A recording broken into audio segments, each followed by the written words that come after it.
Welcome to the Happiness Safari podcast. My name is Nadine and I'm so grateful you are here. I'm on a mission to make this world a happier place, and I want to do this by sharing inspiring stories of wonderful people from all around the world with you. Today I speak to my coaching colleague Louise, a serial recovering overachiever who lives with her partner in crime, Bodhi, a cocker spaniel, in the UK. Louise has always been focused on results and success and was definitely in the "it will be alright when" camp. It was only until after a cancer diagnosis at the age of 40 that she stopped and looked at how she was living her life. On the outside, she was a young, healthy, fit woman. On the inside, she was causing herself untold damage from how she was living her life. She now understands herself so much more by connecting to herself through yoga, education, journaling, and breathwork, which has also helped her to understand others better, deepening all of her relationships, firstly with herself and with those she loves. She likes having challenges and variety and worked in many different jobs and industries, but at her core, she loves helping people become the best of who they are. Louise and I speak about the importance of morning routines and what toxic positivity is. From the interview, you will learn why happiness is being of service to others, why it's never too late to let go of old beliefs, why it's important to change yourself first if you want to change the world, how mindful moments during your day can bring you more happiness. And I'm so excited to share this interview with you now. I hope you enjoy listening. Hi, Louise. Welcome to the podcast. Very happy to have you here. So nice you're dialing in from Spain right now, where I'm still in Portugal. And yeah, how are you today? Yeah, I'm good, thank you. It's nice to be here as well with you. Yeah, thank you. So would you like to tell the listeners a little bit about yourself? Just who's Louise?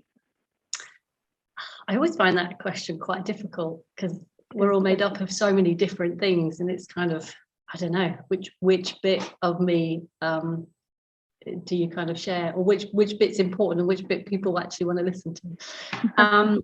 So I think I'm someone who likes a challenge. I'm someone who likes change. I'm someone who likes variety. And I think I've done lots of different things in my life, but actually the recurring, or the weave that puts everything together, is that I actually just like helping people, and then I help people to become the best of who they are through whatever means that might be. So I've spent some time in my early days as a travel agent, helping people to get the holiday that they want and they know they're going to enjoy. And then I worked overseas for a bit, and making their time whilst they were overseas as best as it could be. Then I did events, so organising weddings, giving people the best wedding that they could possibly have and having a good experience, and then corporate events as well, again, just kind of launching products and making that a success. Then I did a little bit of recruitment, whereby I helped people get their next job, and then I would spend some time in the emergency services, working for the ambulance service, so helping people to be healthy and stay alive and get them to hospital as quickly as possible. And then more recently, I now work for charities, so I'm a fundraising manager for charities, and so I help raise money for people who need it to help them have a better life. And during lockdown, I then, which is where you and I met, I did coaching. I'm also a yoga teacher, so I help people to move more freely. I'm also a gymnastics coach, so I help kids mainly kind of get better at doing gymnastics and progressing. And then I've been coaching in sport since I was 12, and it wasn't until about 3 years ago that I actually realised that my coaching skills could be used in the workplace as well. And the big light bulb moment came on, and then I did the coaching course, and that's where you and I met. Then I'm doing more, bringing more of my coaching into my charity work, because I run teams. And also doing life coaching as well. So yeah, it's all about people, my whole life. Wow. Yeah, but that's amazing actually, because this is how we actually met almost a year ago now.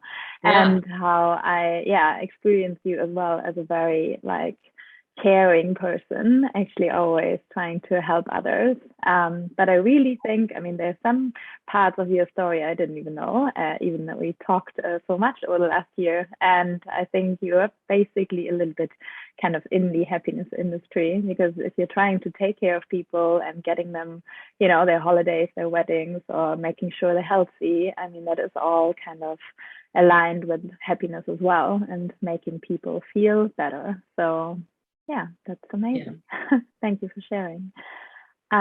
Okay, so my first question regarding happiness would be, and that's always a tough one, but I realized, while traveling and speaking to so many people, that it's so different to everyone. And what does happiness mean to you?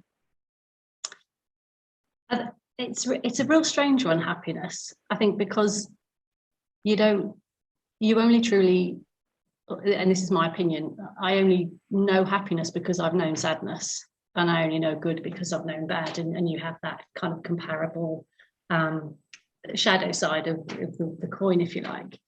So yeah. I think for me, especially over the last 18 months, it's really shifted, happiness. And, you know, during COVID, it's been everything that we used to, life as we knew it has been so different. And so I've kind of looked for happiness in different places. And the biggest thing for me has been connecting to myself, and really, really connecting to me, and not necessarily on that treadmill of happiness is what I thought it was, because actually all that social conditioning and just your family values, actually over the last 18 months, I've been able to sit down and go, actually, that doesn't make me happy, and that's not what I want. So I've really evaluated it over the last 18 months, and through lots of meditation and yoga, breath work and journaling, I've really kind of understood that happiness for me is about being of service to others, and connecting to me and doing what feels right in here, in your heart, rather than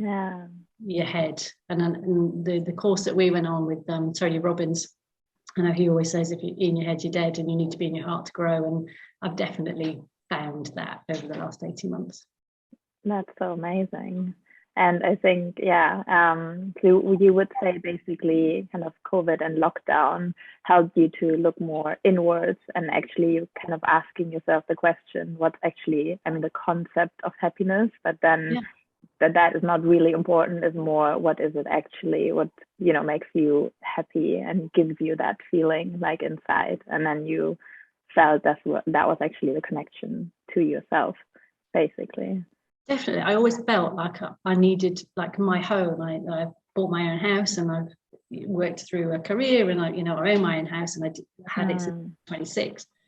And for me, it was like I could never leave my house. Like that was where I felt safe. That's what I had to have. And so I would do everything I could to keep the house and have nice things. And actually, my home is here, and it's in I am place, and I am home.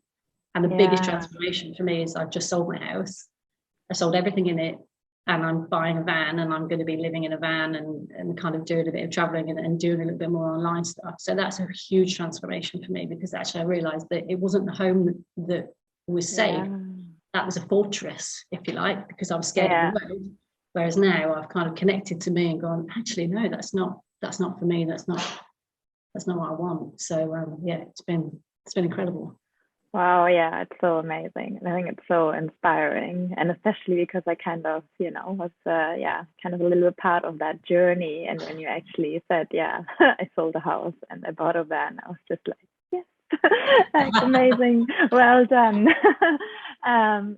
Living your life to the fullest. I think that's very inspiring.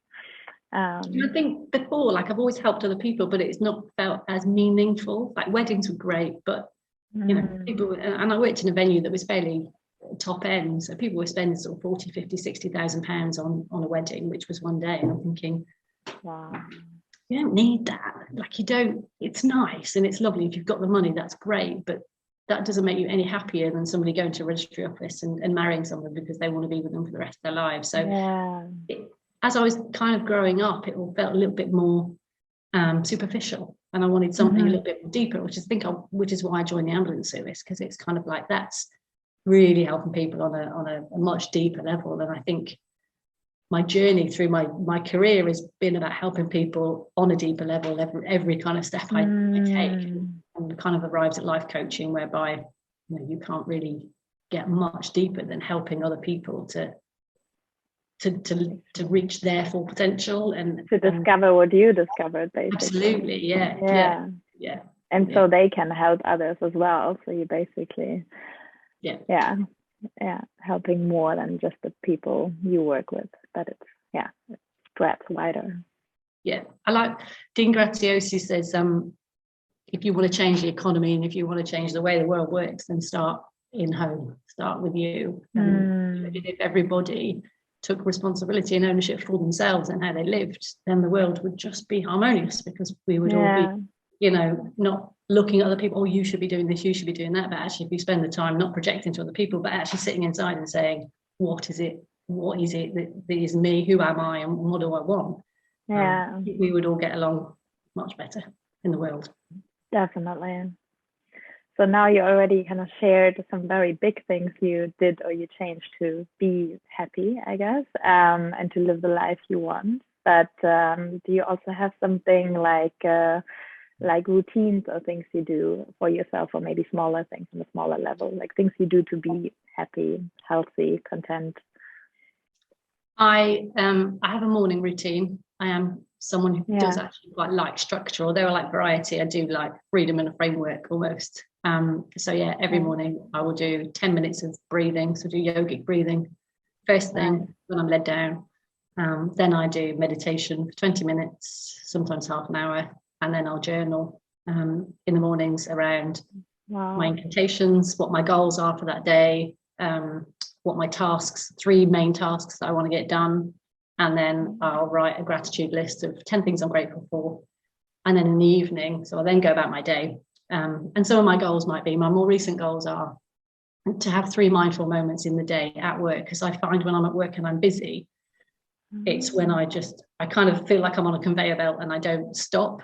So one of my goals are to take 3 mindful moments, and wherever that might be. So look up and just stop and look at the weather outside, or just breathe, or just feel the floor beneath my feet, or whatever that might be. So and it's just about that routine and making it become something you do to keep yourself mindful, to keep yourself connected. And I think that's actually super good tip, because I feel a lot of people hopefully meditate in the morning, or write journals. But I think there is this one practice, or like a morning routine, like I do that as well. It's like great to start the day in that way. But then also what we actually learn through, I think, yoga and meditation is the mindfulness during the day. And I think often then we forget, and we're like, okay, I did my 20 minutes meditation, and now you go into that kind of like stress mode, and you're just chasing your goals, and you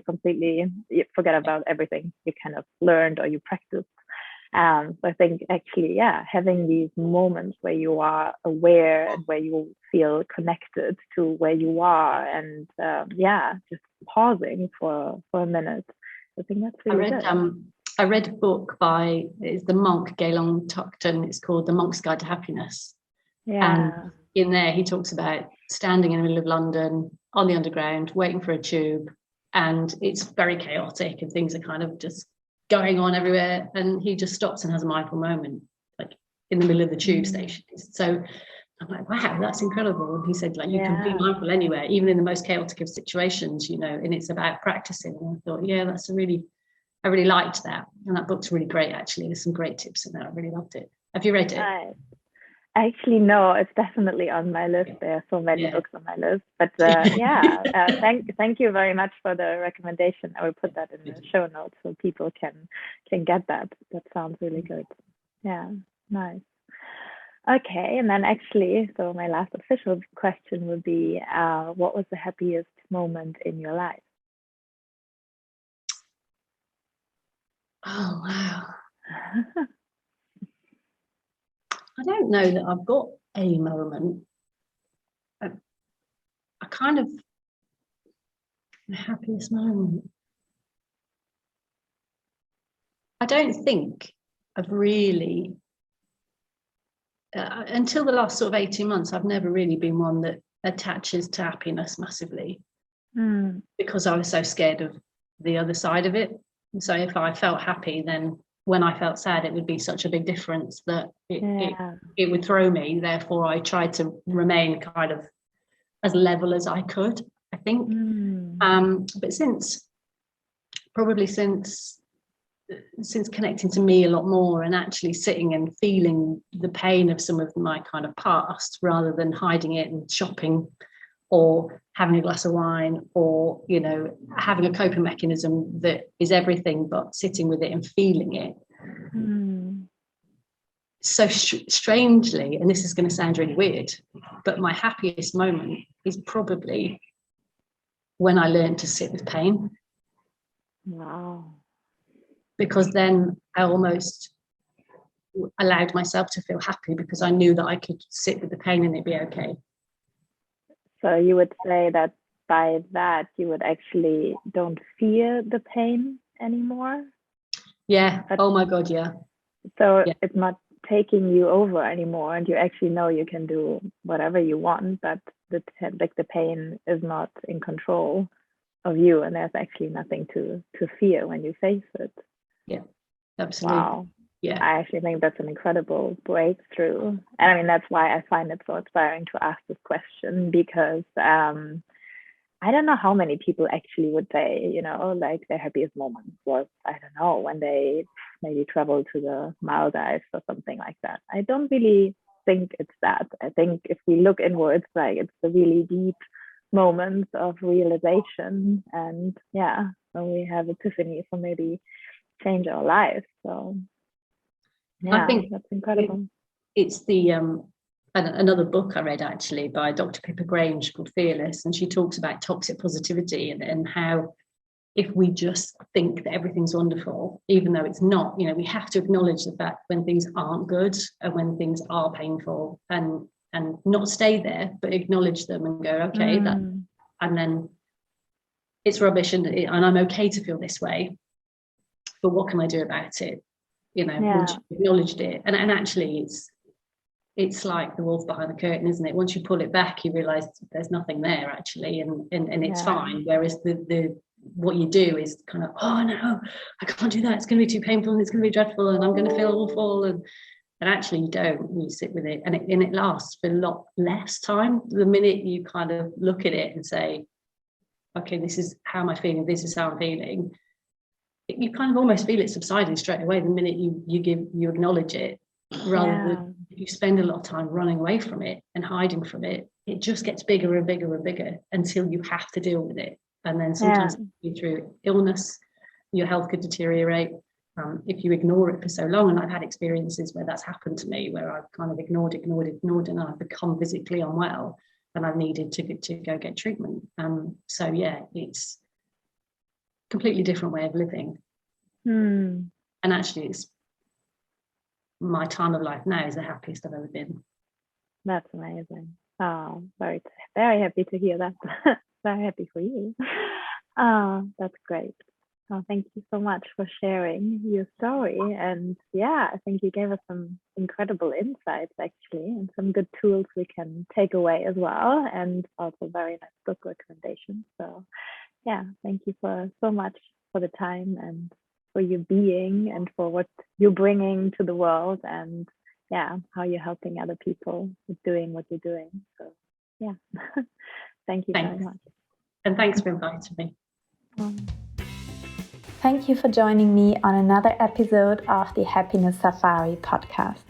I have some exciting news for you. On the 1st of January, we are starting our 30-day happiness challenge. You will receive every day a short task which will help you to reflect, grow, learn, reach your goals, and live a happier life. Please don't miss it and start your year in the most happy and positive way. All you have to do is to follow me on Instagram at Nadine Yoga and follow the instructions there. Also in March, I'm hosting a yoga and coaching retreat in Diani Beach, Kenya, one of the most beautiful places in the world where you can relax, unwind, detox, practice yoga, meditation, and get some coaching input from me as well. It will be a week full of transformation. There are still a couple of places left. For more information, visit my website happinesssafari.com. If you enjoy listening to this podcast, please go to iTunes and leave me a 5-star rating and a review. That would make me truly happy. For more information about me, the podcast, the retreat, how to connect with me on social media, or to find out more about one-on-one coaching, I will put all the links in the show notes for you. Don't forget, happiness is the only thing which doubles when you share it, so please share the podcast with your friends and help me to make the world a happier place. Be you, be free, be happy. Talk to you soon.